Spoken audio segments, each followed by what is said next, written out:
I think that's what most people are looking for. I think they're looking for an answer outside of themselves, and they're never going to find it. I think by this time I realized it was something in me. I met a man here in Toronto. He was one that originally got me involved in studying this, Ray Stanford. He told me if I didn't like the results I was getting in my life, that I was going to have to change me because they were my results. And he said, if you're going to change you, you're going to have to find out something about yourself. And that seemed to make sense. I don't think it was an earth-shattering idea. It wouldn't give anybody a brain hernia, but it made a hell of a lot of sense to me. So I started to study myself. I found most people don't know who they are. They really don't. What do you mean? I mean, I know my name, I know my age, I know where I live. Yeah, that's not you, though. You ask the average person who they are, they'll give you their name. They'll say, I'm Bob Proctor, but I'm not. Bob and Proctor are two words. My parents give them to me. They're called names, but it's not me. It's my name. Then somebody will say, well, this is me, but this isn't me either. It's my body. Like, you never phone down here to the studio and say, body won't be in today. It's sick. You know, we don't say am hand or am leg. It's my hand, my leg, my body, my name. Who am I? Well, that's an interesting question. And I believe if a person will start to study that and look for the answer, they'll find it. See, I think we live simultaneously on three planes of understanding. We're spiritual creatures, we have an intellect, and we live in physical bodies. But because we lack awareness or understanding of who we are, we're totally locked into a physical world, and we let things outside of us control us. 95% of the population are reacting to life. They're not really living at all. Success is a funny word. Nightingale had a great definition for it. He said a person's successful if they know where they are, and they know where they're going, and they're progressively moving in that direction. He said that success was the progressive realization of a worthy ideal. Anyone that has a goal, and they're moving towards it, they're successful. Most people think that you're successful if you have a lot of money. Quite often you have a lot of money if you're successful, but it isn't. I wouldn't say Mother Teresa has a lot of money, but she's a pretty successful lady. I think there's two barriers. One is our conditioning, the conditioning that takes place in our subconscious mind from the time we're infants. All we can do is act talk like the people around us. That's why we learn the language we learn. If there was 10 languages spoken in our home, we'd learn 10 languages without any trouble. There's usually one, and that's the only one we ever learn. And we grow older and we think, well, I couldn't learn another language. We could learn 100 if we wanted to. You can do anything. But I think we're conditioned. We have a real strong conditioning, usually with not some very good ideas. That's the barrier that's inside us. The one that's outside of us is our environment. We have a tendency to act like everybody around us. And if you think about this, it does make a lot of sense. Because if you study statistics, 95% of the people live their entire life and never live the way they want to live. You know that 95% of the population in this country, let's say in North America, the richest continent in the history of the world, they'll work productively, let's say for 40 of their 65 years, and they'll end up with hardly any money.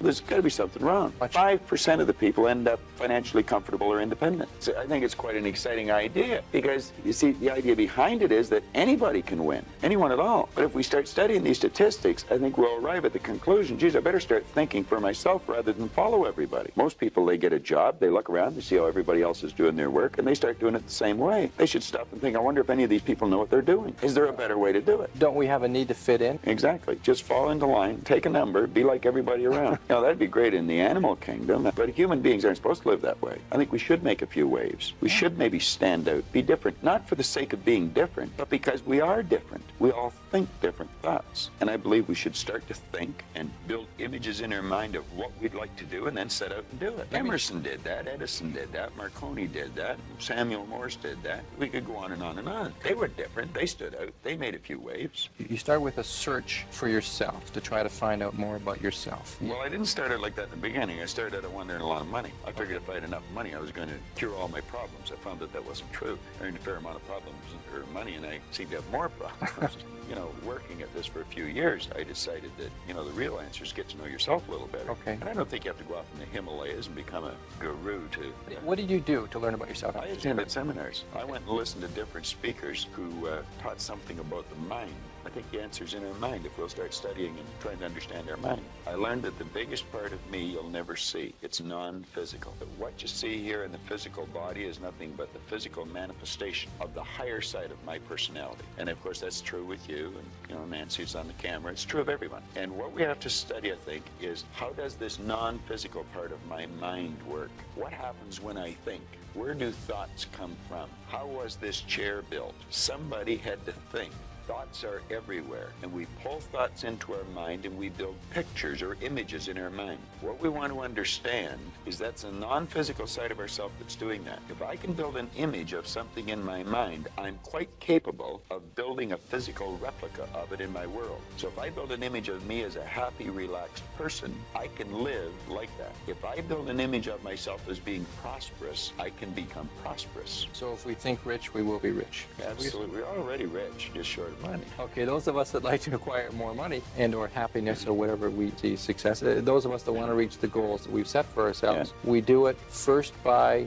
Well, the first thing you do is sit down and decide what you want. If it's money you want, how much money? Lots of money. Well, nobody knows how much lots of is. So you've got to be specific. You write down on a card exactly what you want. And you carry that card around and read it often. Now, this is what I learned in this book, Think and Grow Rich, and it's what I teach in the seminars. I'll teach people how to set goals. But you decide exactly what you want. And then you start to think. Now, you're going to have thoughts come to your mind of why you can't get it. You have the ability in your conscious mind to reject that idea. Kick it out of your mind. Thinking of why you can't do something is never going to do you any good. And keep thinking until you start to think of thoughts of how you can do it. And the way will be shown to you. It comes in the form of images in our mind. Think of how you can and not why you can't. That's the first step. And just think of how you can. Now, I would say before you get into that, you should get a good book and start to study it. Select a person who is already doing something that you'd like to do. Get to know that person. Go to the experts for advice. Don't ask the person next door, your mother, father, brother, or the guy that works beside you, because they don't necessarily know. There's no point in asking a person how to earn a lot of money if they're only earning $10,000 a year. They don't know. If they knew, they'd probably be earning a lot. So you find someone that you can go to for advice. Get a real good book and lock into that book and start to study it. Like, I've had this one that looks like a Bible.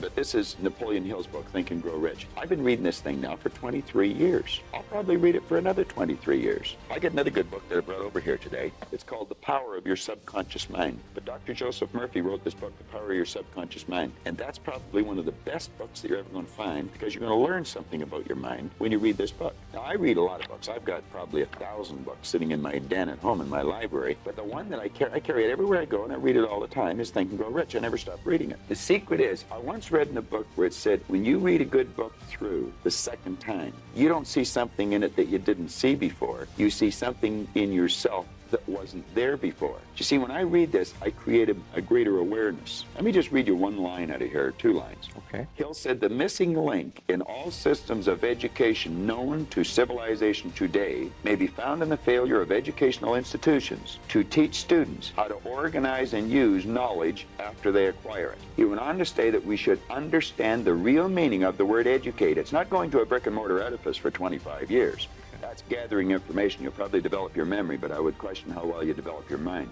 And I'm not against education, because I encourage my children to go to school, as we know. He said the word education comes from the word educo. And he says it's derived from the Latin word educo, meaning to induce, to draw out, or to develop from within. An educated person is not necessarily one who has an abundance of general or specialized knowledge. An educated person is one who has so developed the faculties of their mind that they may acquire anything they want or its equivalent without violating the rights of others. An educated person is the one that knows how to go and get what they want out of life without being selfish. Learning is a lifelong process. You never stop learning. Education means to draw out from within. We're drawing on an infinite source. We've got deep reservoirs of talent and ability within us. We can learn to do anything. We have phenomenal powers. If we used our body like we used our mind, we'd probably just move our little finger. Kids in school should be taught, before the school year ever starts, to sit down. They should be given a blank report card and get them to visualize the marks they want to get and write their own report card. This is before school starts. First week in school. And then the teacher should say, now I want you just to concentrate on how to get that mark, and I don't want you to think of why you can't. And I want you to form the attitude that you're going to get it. Now, some people say that's not being realistic. That's being very realistic. That's following the success principles that go back 6,000 years in recorded history. That's how everything was accomplished. It's not engaging in fantasy thinking, in Hell wishful no. thinking. Well, that's where all greatness comes from. Greatness comes from fantasy. I would imagine that when Edison first saw the light bulb, he was fantasizing. But he kept fantasizing, and he built it into a theory, and then he built it into an image, and then he built it into a fact. I mean, when I was a kid, it was a fantasy to think of going to the moon. We've been up there with cars. playing golf. You mentioned in terms of success principles, attitude. Takes in the way you think, the way you feel, and the way you act. I'd have a difficult time really explaining attitude right just in a conversation. I use a board in the seminar. I did an attitude seminar last night. We spent 3 hours dealing with that one subject, so to do it here in 3 minutes, I can't do it. I haven't learned how yet. Okay. Let's put it that way. I recognize it's difficult because we You talk... have to have a winning attitude, though, Tom. Okay. In human relations, we talk about the toughest thing with managing people. The toughest thing to deal with is their attitude. That's right. That's almost And that's the impossible one to thing where change another management person. falls down. But we can't change people's attitudes. Well, nobody can change another person's attitude. The only attitude we can change is our own. But you see, if management have the idea it's their attitude, we can't do anything about it, then they're not going to do anything about it. But if management arrive at the conclusion, yes, it is attitude, and let's teach the people something about attitude. Let's teach them something about themselves. Let's make them realize that they're worth something, that they're valuable, they're the greatest resource we've got. Companies spend about 65% of every dollar that comes in goes back out on employees and wages and benefits, and yet management knows less about employees than anything else. They know more about the gadgets and the widgets than they do about the people. Can you define that for me, first of all? What is a winning attitude? Well, if we can understand, let me digress for a second. The whole universe operates by laws, and there's a law of opposites. It's called the law of polarity. Everything has its opposite. There's a right and a left side. There's a front and a back, an up and a down, a hot and a cold, positive and negative, yin the yang. You can think negative or you can think positive, but you can't think both at the same time. You're only going to think one way at one time. And we have to train our mind to think or look for the positive or the good in things. There's good in everything. There's no such thing as no good. Car broke down on the way over to the station. There's something good about it. There's something good about it. Now, you may have to look to find out what it is, but there's something good in everything. There has to be a positive and a negative for anything to exist. There's a law of gender that decrees that. Science understands it. It's taught in science. But once we understand that there's this law of opposites, there's negative thoughts or positive thoughts. As the thought energy flows into our mind, we decide what we're going to think. Person's out at work. They can decide to think I can't find a job, but they can decide to think I can. If they're thinking, I'm going to find one, then they'll start attracting a train of thought to them, figuring out how to find it. You really have to understand how your conscious and your subconscious mind works in relation to your body or your physical world to understand attitude. Attitude should be taught as a subject in school ahead of reading, writing, arithmetic, or anything else, because it's a person's attitude that's going to determine the marks they get. We were talking about success principles, and I was saying, you got to get the winning attitude, you've got to set a goal. Then you have to work on self-image. When we think, we build images in our mind. Dr. Maxwell Maltz discovered the self-image concept as we know it today. In 1960, he was a plastic surgeon. He realized he was operating on people. He may removed a nasty scar from their face, and he noticed sometimes when he removed the scar or maybe did a nose job on them or something, there was a great psychological change took place in the person. Where they may have been introverted, they started to become very gregarious and outgoing. He postulated that there must be two images that we have, an exterior image, and we also have an inner self-image. And he started to study this, and he wrote a magnificent book on it called Psycho-Cybernetics.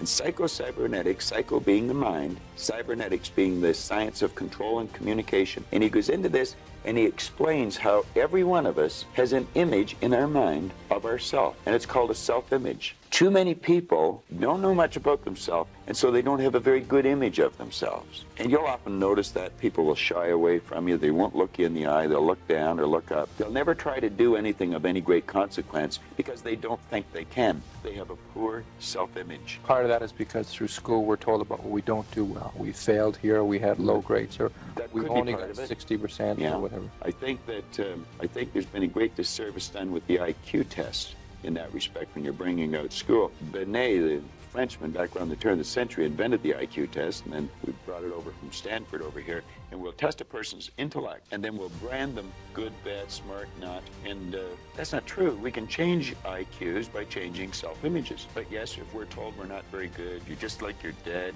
you're a bum, you're never going to do well, you didn't go to school, you can't win, that's all false. We can do anything, and we should be encouraging a child. Give them a pat on the back rather than a kick. Okay, what can we do? Members of our viewing audience right now, most of us walk around with some degree of a self-image. Is that fair to say? We all have a self-image. Okay, would you say most of us have a negative self-image to some degree? Well, let's say we can all improve our self-image. Okay. I don't care how good your image is, you can improve it. Okay, how can we improve it? Something specific. How can we go about making our self-image more positive? Again, you're getting into a whole day seminar. If I could give you just a simple tip on it, if a person would sit down and let their body relax, totally relax, and then start to visualize in their mind, see themselves the way they want to see themselves. Which may take a good deal of thought, since we're not Well, sure. you relax, yeah. I mean, in terms of how we want to see ourselves. Maybe we don't know how we want to. Relate it to something specific. Somebody we admire, maybe, or Possibly. somewhere we'd like to see ourselves down the road. Okay. Yeah. See how you'd like to live your life. See yourself living it that way. Now, understand that that's a picture in your mind. When you pick up a book, the book is nothing but a picture that an author has painted in words. Van Gogh, the great artist, was asked one time how he did such beautiful work. He said, I dream my painting, and then I paint my dream. They get the picture in the mind and then paint it on the wall or on the canvas. If we would relax and build the image in our mind of how we'd like to see ourselves, how we'd like to see ourselves acting in life, relating to other people, our social life, see ourselves in the position we hold, or how we make our sales presentations if we happen to be in selling or something, and then take that picture and describe it, write it out in the present tense. I am so happy now that I see myself, and write it out. Now, a lot of people will laugh at this and say, that doesn't make any sense. It makes a lot of sense. They can't tell you why it doesn't. I could spend hours telling you why it does, and I could explain it in such detail that everyone would understand it. But write out a description of how you'd like to see yourself. Start to read it, and read it, and read it, and read it every day. Carry it around and keep reading it. The one point that all the great teachers, all down through history, have all agreed on, they've been in complete unanimous agreement on it, we become what we think about. Now, it may be fantasy at first, it might even appear to us as being a lie, but if you read it often enough, you'll start to believe it. And when William James said, believe and your belief will create the fact, you will see the person's personality change. I watch people in the seminars, personality change right in front of my eyes, and all they're doing is starting to see themselves different. They're starting to think different thoughts. So our thoughts control our actions? Oh, there's no question about it. No, our thoughts control our feelings. Our feelings control our actions. And we control our thoughts? Absolutely. Or we can control our thoughts? We can control our thoughts, yes. Generally, though, one of our difficulties, one of our problems maybe is that we tend to react to tell us, and we consequently get the negative thoughts, and then that affects our feelings, and then that affects our behavior. That's right. That's exactly the way it is. We read the newspaper. Doom and gloom's coming. We just accept it. Doom and gloom doesn't have to be coming. Do you know there's always been a depression for some people? I grew up with the idea that everybody went broke in the 30s. They didn't. Some made millions. I thought everybody went out of business. They didn't. Some people went into business. There's always a depression for some people, and there's always good times for others. Let's ask ourselves when we read something in the paper, do I want to get emotionally involved in that idea? If it's a negative idea, I don't want to get emotionally involved with it. I don't read the paper that often. I do, but I don't dwell on it. When an idea comes into your mind, whether somebody else tells you or whether you read it in the paper, we should reason with it. Ask ourselves, will that idea help me get to where I want to go? If it won't, reject the idea.